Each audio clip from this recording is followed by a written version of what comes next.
rencontré une seule fois Gisèle Halimi, écrit Ariane Ascaride dans la chronique d'Amnesty International. Il y a une dizaine d'années, lors d'un colloque au cours duquel elle évoquait ses combats. Elle n'arrêtait pas de parler. Je me demandais quand elle allait s'arrêter. Ça m'a frappé. Elle répétait souvent cette phrase: les mots, c'est la meilleure arme. C'est une arme incroyable. Je pense qu'elle avait raison. Aujourd'hui encore, il faut continuer à parler, à l'ouvrir un peu trop et se foutre qu'on vous traite d'hystérique. C'est ce qu'a fait Gisèle Halimi, notamment avec son ouvrage La cause des femmes. Le féminisme, c'est quoi? Ça existe? Aujourd'hui, ça pourrait exister? Et pourquoi faire? Naître femme pour ma génération, c'était faire partie de cette moitié de l'humanité qui, jusqu'à sa mort, subirait toutes les discriminations, pour la seule raison qu'on ne naissait femme que pour le devenir. Devenir femme relevait d'une condition objective, dont l'essentiel était l'infériorisation et l'irresponsabilité. Dans l'éducation, le travail, la politique, comme dans la sexualité, le mariage ou encore dans le langage, à la femme était assigné le statut de sous-individu. À l'homme et à la société, la liée des rapports de dépendance et d'inégalité. Quelquefois, elle cumulait. À cette discrimination originelle, elle ajoutait celle de la race, de la couleur, de la classe, partagée avec l'homme. Certaines femmes, mêlant vécu et réflexion, prirent conscience de ce fait objectif. Leur histoire de couple, l'injustice, la violence, l'humiliation subie au foyer comme au travail se recoupaient bizarrement dans ces récits de femmes entre elles. Ce que Marie devait enfouir au fond d'elle-même parce qu'elle en avait honte, ce qu'elle ressentait comme la négation de son identité même de femme, on lui avait dit que ça s'appelait la vie privée. Mais Josiane retraçait à quelques variantes près un parcours identique. Et d'autres encore. Ainsi, le même étrange scénario se déroulait selon les mêmes grandes règles à l'intérieur des foyers, des usines et des bureaux. Et pourtant, ils étaient si différents, ces hommes. Une première conclusion s'imposa. Le fait dit privé répondait aux lois d'une culture, d'une économie. Quand est publié le manifeste des 343 salopes en 1971, dont Gisèle Halimi est signataire, j'ai 15 ans, dit Ariane Ascaride. Je vis à Marseille. Cette pétition me semble lointaine et parisienne. Je me souviens, j'étais au lycée, je vois la couverture affichée partout dans les kiosques. 343 salopes. Ce n'était pas habituel, ce langage-là. Dans mon milieu très populaire, ça passait mal. Elles étaient extrêmement courageuses, celles qui ont signé, surtout celles qui n'étaient pas célèbres et donc moins protégées par la notoriété. Évidemment, j'avais déjà entendu parler des avortements clandestins. Des amis sont allés se faire avorter en cachette dans des cuisines et souffraient le martyre sans avoir rien dit à leurs parents. Quand les plus modestes n'avaient pas les moyens d'aller se faire avorter en Angleterre, elles devaient se faire charcuter avec la peur de mourir.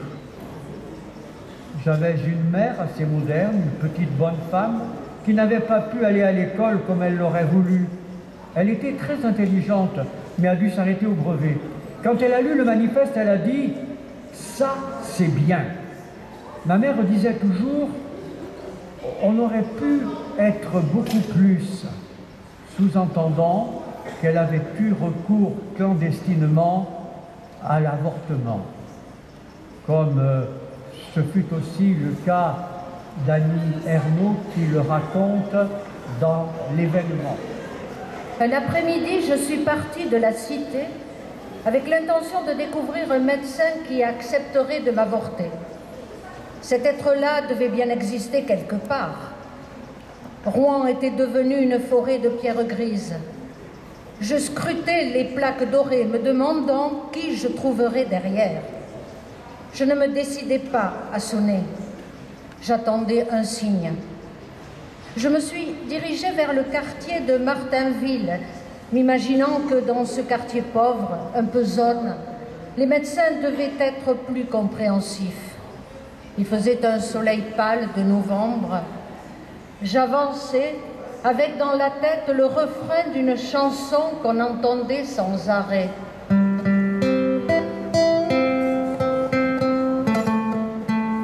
Chantée par une religieuse dominicaine qui s'accompagnait à la guitare, Sœur Sourire. Les paroles étaient édifiantes et naïves. Sœur Sourire ne connaissait pas le sens de niquer, mais la musique joyeuse et dansante. Cela me donnait du courage dans ma recherche. Je suis arrivée place Saint-Marc. Des étals de marché étaient empilés. Je voyais au fond le magasin de meubles Froger, où j'étais venue petite fille avec ma mère pour acheter une armoire. Je ne regardais même plus les plaques sur les portes. J'étais dans une errance sans but. Dans le monde, il y a une dizaine d'années, j'ai appris le suicide de Sœur Sourire. Le journal racontait qu'après le succès immense de Dominique, elle avait connu toutes sortes de déboires avec son ordre religieux. L'avait quitté, s'était mise à vivre avec une femme. Peu à peu, elle avait cessé de chanter et elle était tombée dans l'oubli. Elle buvait. Ce résumé m'a bouleversée. Il m'a semblé que c'était la femme en rupture de la société, la défroquée plus ou moins lesbienne, alcoolique, celle qu'elle ne se savait pas devenir un jour, qui m'avait accompagnée dans les rues de Martinville quand j'étais seule et perdue. Nous avions été unis par une déréliction simplement décalée dans le temps. En cet après-midi-là, j'avais dû mon courage de vivre à la chanson d'une femme qui plus tard se perdrait jusqu'à en mourir. En 1972, c'est le procès de Bobigny, nous rappelle Ariane Ascaride. Quand Gisèle Halimi obtient la grâce de Marie-Claire Chevalier, une jeune fille accusée d'avoir avorté à la suite d'un viol, c'est un phénomène de société qui va transformer la loi. On avait la télé depuis peu chez moi. Je me souviens encore des images d'elle à la sortie du tribunal. Un tremblement de terre dans la construction sociale. 50 ans après ce procès de Bobigny, le Texas interdit l'avortement et Giorgia Meloni remporte les législatives en Italie avec sa devise « Dieu, patrie et famille » qui me fait terriblement penser à Pétain. Quel retour en arrière! Les acquis sont fragiles. Ce n'est rien au demi-siècle. D'une manière assez paradoxale, il y a eu énormément d'avancées dans le langage et la libération de la parole. On dénonce enfin les féminicides, mais il y a beaucoup de petits retours en arrière très pernicieux. Il faut continuer à faire comprendre aux hommes qu'ils ne peuvent pas avoir le pouvoir tout le temps. Mais surtout, il faut que les femmes, quand elles ont le pouvoir, ne reproduisent pas les mêmes schémas patriarcaux. Il faut repenser l'éducation que nous donnons à nos filles, mais aussi à nos fils. Les femmes ne sont pas des anges non plus. N'oublions pas que les plus grands émetteurs de l'idéologie patriarcale, ce sont les mères. C'est encore à cause de la tradition. Je vais régulièrement en Arménie et dans les interviews, je dis toujours que je déteste les mères sacrificielles. Celles qui disent à leurs fils « avec tout ce que j'ai sacrifié pour toi. C'est terrible de dire ça. Elles se sont fait chier toute leur existence et après elles se vengent sur leur fils et leur belle-fille, car forcément, le fils va faire peser cette culpabilité sur son épouse. C'est comme ça que l'aliénation des femmes continue et ça arrange bien les mecs. Nous avons besoin de penseuses et de penseurs, femmes et hommes, pour travailler ensemble et mettre des mots là-dessus. Comment le féminin doit-il s'affirmer au sein de la société? Comme disait Gisèle Halimi, les mots sont une arme.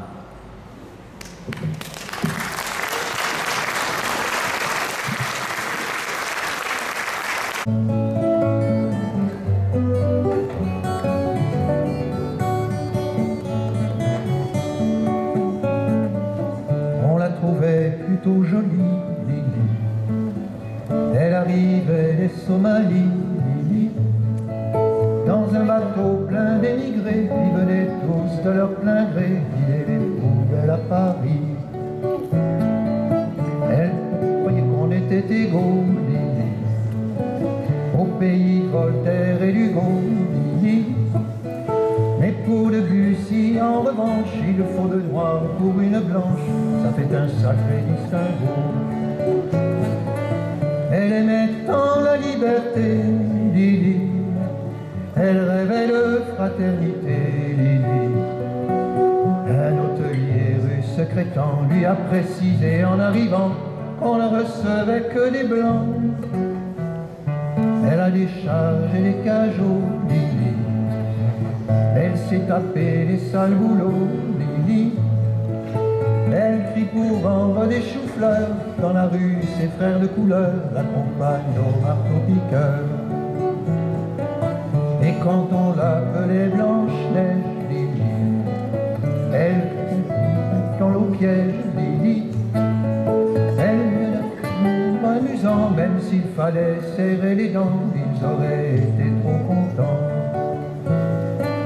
Elle aima un beau blond frisé, Lili, qui était tout prêt à l'épouser, Lili. Et la belle famille lui dit: nous ne sommes pas racistes pour dessous, mais on ne veut pas de ça chez nous. Elle a essayé l'Amérique, Lili, ce grand pays démocratique, Lili. Elle n'aurait pas cru sans le voir que la couleur du désespoir, là-bas aussi ce fut le noir. Mais dans un meeting à Memphis, Lili, elle a vu Angela Davis, Lili, qui lui dit: viens ma petite sœur, en s'unissant on a moins peur des goupillettes de le trappeur. Et c'est pour conjurer sa peur, Lili, qu'elle lève aussi un point rageur, Lili. Au milieu de tous ces gugus qui foutent le feu aux autobus, interdits aux gens de couleur. Mais dans ton combat quotidien, Lili, tu connaîtras un petit peu bien, Lili. Et l'enfant qui naîtra un jour aura la couleur de l'amour contre laquelle on ne peut rien. On la trouvait plutôt jolie, Lili. Elle arrivait des Somalies, Lili. Dans un bateau plein d'émigrés qui venaient tous de leur plein gré vider les poubelles à Paris.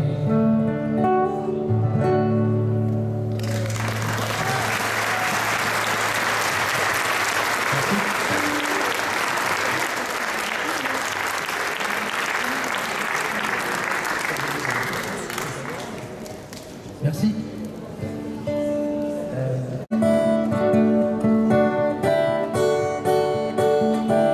D'avoir voulu vivre avec moi, t'as gagé 2 ans de ta vie, 2 ans suspendus à ta croix, à veiller sur mes insomnies.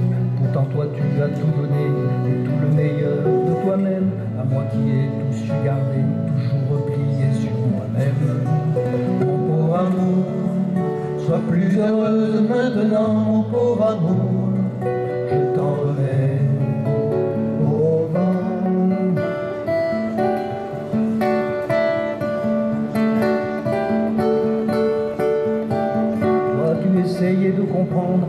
que mes chansons voulaient dire. Agenouillé dans l'existence, tu m'encourageais à écrire. Et moi je restais hermétique, indifférent à tes envies, à mettre sa vie en musique. On en oublie parfois de vivre. Mon pauvre amour, sois plus heureuse maintenant, mon pauvre amour. Je t'en remets au vent.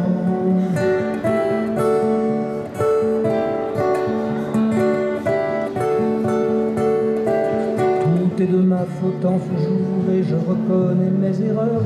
Indifférent à tant d'amour, j'accuse mes imbuvables humeurs.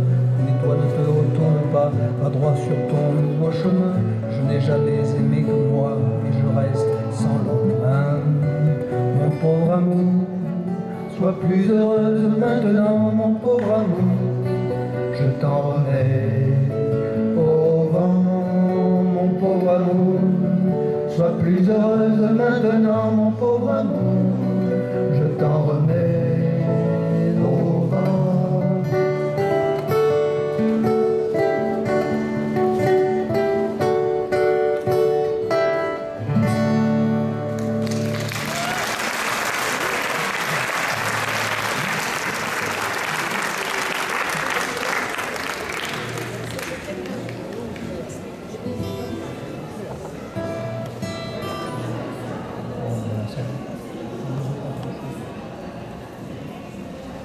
Tu veux que je n'existe pas, mais j'existerai quand même.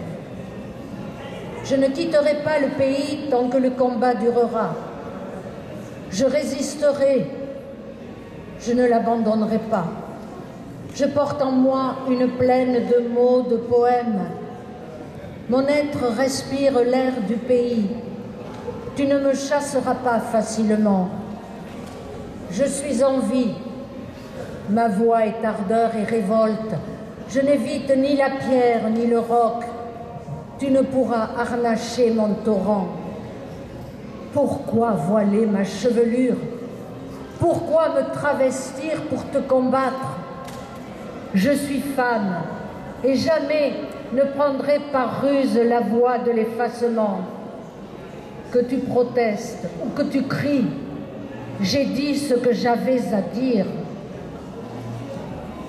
Née en 1927 et décédée en 2014, Simone Behbahani est une poétesse iranienne surnommée la mère de l'Iran pour son courage face aux pressions du régime. Le poème qui vient d'être lu est d'elle, celui qui suit aussi, où elle apostrophe l'oppresseur. N'anéantis pas ma terre. Si les flammes de la colère dévorent ce pays, la suie couvrira ton nom sur la pierre tombale. Trop bavard, tu dis des niaiseries. Tu dépasses la mesure de l'arrogance. Tes interminables tirades te rendent ridicule. Quand tu trouves des mensonges, tu en fais un chapelet. Je crains que ce que tu as tressé ne soit qu'une corde à ton cou. Ta tête est boursouflée d'orgueil. Ta foi aveugle t'empêche de voir. L'éléphant qui tombe ne se relèvera pas. Ne te prends pas pour un autre. N'anéantis pas ma terre. Les nuages grimaçants de l'ambition mènent droit au fond du précipice. Arrête de vociférer et de fracasser. Ne mets pas le peuple à feu et à sang. Cesse de plonger les créatures de Dieu dans les larmes et le deuil. Que ma malédiction ne te frappe pas en s'accomplissant, car même la souffrance de l'ennemi peut me rendre triste. Si tu veux me jeter au bûcher, ou si tu décides de me lapider, dans ta main, l'allumette s'éteindra et la pierre ne m'atteindra pas.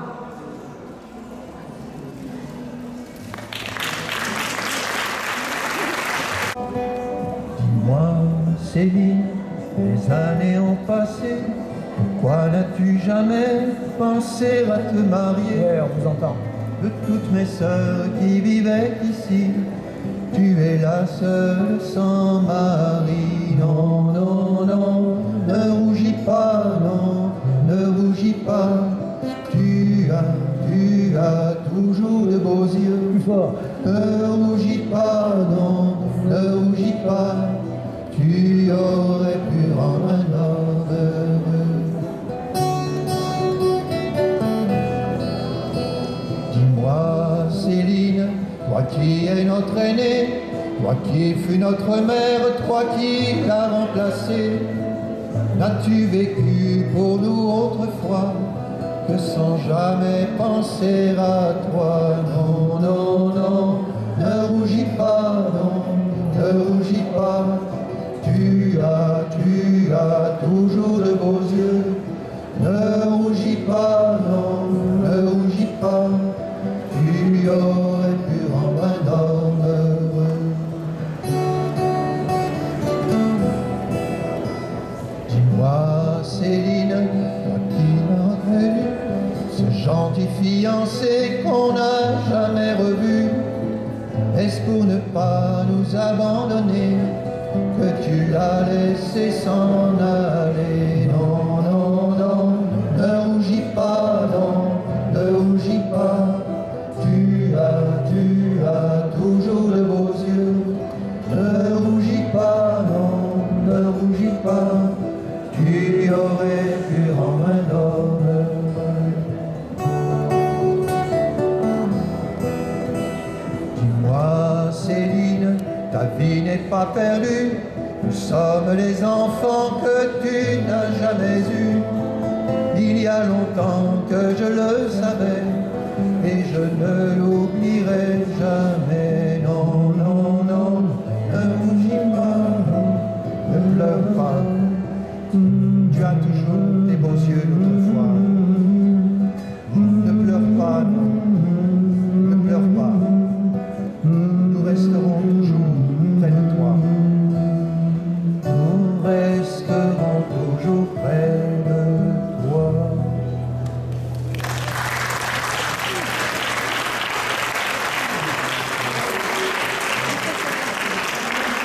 Merci.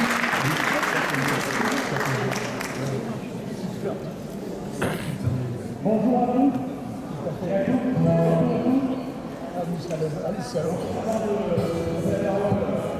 Bon, on va faire.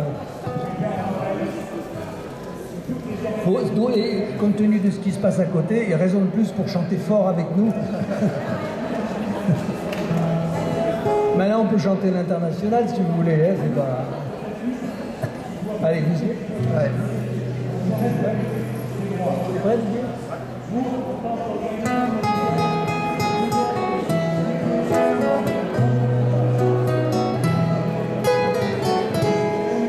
Souviens mon aîné adoré, le petit bouquet vous la donne à moi.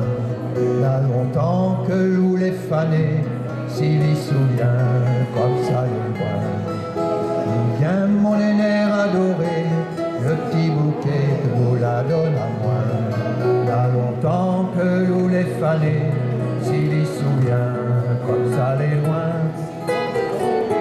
Petite fleur fanée, petite fleur aimée, dis à moi toujours, quoi que c'est l'amour.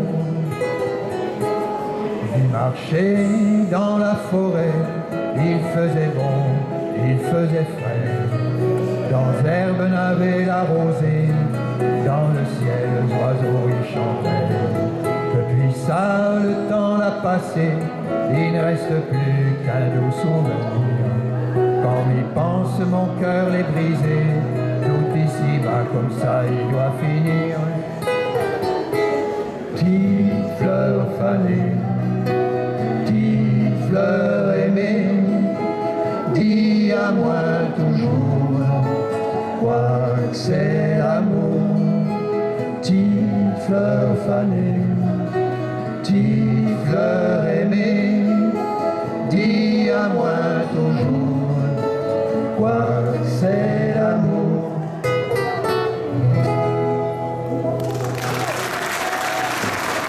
Bon, nous allons essayer de continuer. avec un poème d'Ila Sedighi, poète résistante iranienne.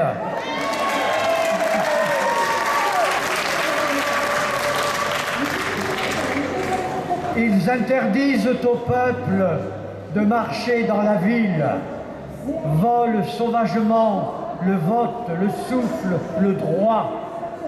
Par mille ruses, ils confisquent nos poèmes, les récitent avec les tambours du mensonge.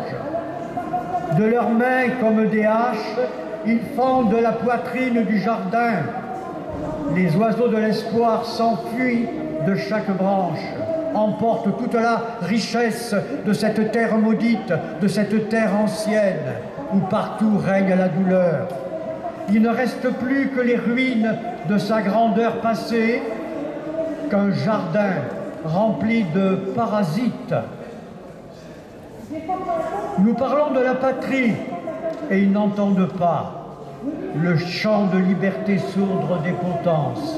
Hier, ils ont armé le vent, fauchant des centaines de bourgeons. Mais malgré les mortiers, le sang, la nuit et la douleur sans fin, poussent encore la tulipe, le jasmin, l'amour, le cyprès irréductible. L'air de la patrie devient corrompu par la trahison, le poison du mensonge, de l'avidité, de la violence et du mépris. Cette horde a tourné le dos à l'honneur fraternel. Hélas, la hache découpée dans le bois n'a pas gardé trace de ses racines. Même si dans l'automne triste, le jardin a fané, du sang des jeunes de la patrie poussent les tulipes. Sur le gazon, des milliers de fleurs accueillent le vent du printemps, couvrant de baisers les lèvres de la pluie.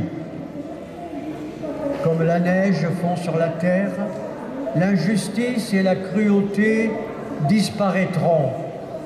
Demain, ils verront ces vers à nouveau. Iran, terre de liberté, par Hélène Audet. Iran, terre de pensée, terre de poésie. Ils veulent te faire taire, couvrir de noir les visages et les corps. Mais la foudre et le vent portent ton cri aux quatre coins du monde et des consciences. Tu n'as plus peur, tu as choisi la liberté. Iran, terre de pensée, terre de poésie. Au nom du Père, au nom de Dieu, ils écrasent la joie de vivre sur tes lèvres, les doigts immémoriaux de la musique, les mots d'amour dans les gorges et les yeux. Ils ont peur, ils ont choisi la servitude.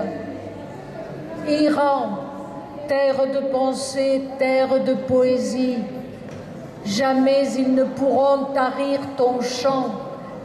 Tu leur laisses leur faux Dieu, leur Satan, les menaces, les imprécations, sanglants hochets de l'impuissance. Tu n'as plus peur, tu as choisi la liberté.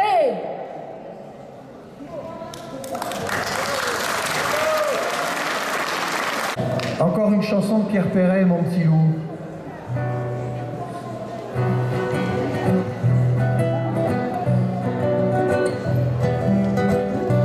T'en fais pas, mon petit loup, c'est la vie, ne pleure pas. T'oublieras, mon petit loup, ne pleure pas. Je t'amènerai sécher tes larmes au vent des 4 points cardinaux. Respirer la violette à part et les épices à Colombo. On verra le fleuve Amazon et la vallée des orchidées et les enfants qui se savonnent le ventre avec des fleurs coupées. T'en fais pas, mon petit loup, c'est la vie, ne pleure pas. T'oublieras, mon petit loup, ne pleure pas. On vous entend passer. Allons voir la terre d'Abraham, c'est encore plus beau qu'on le dit. Il y a des Van Gogh à Amsterdam qui ressemblent à des incendies. On goûtera les harengs crus et on boira du vin de Moselle. Je te raconterai le succès que j'ai eu un jour en jouant Sganarelle. T'en fais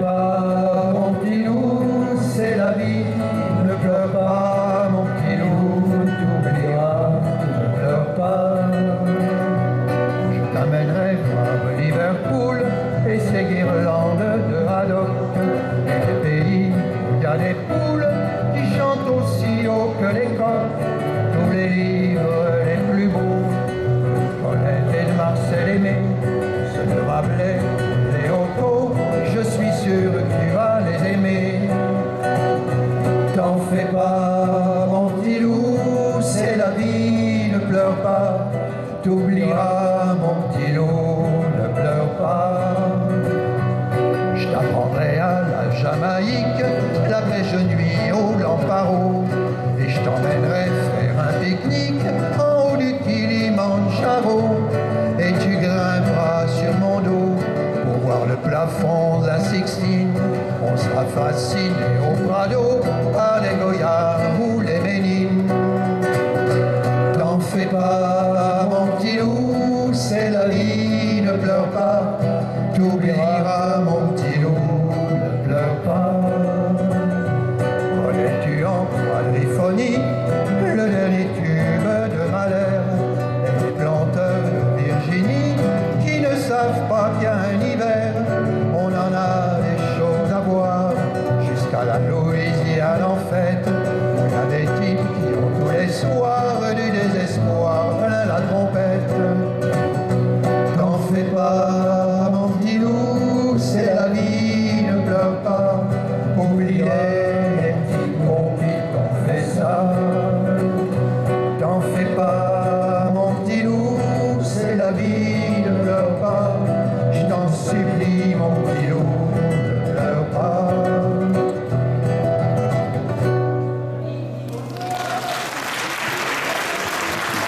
Merci.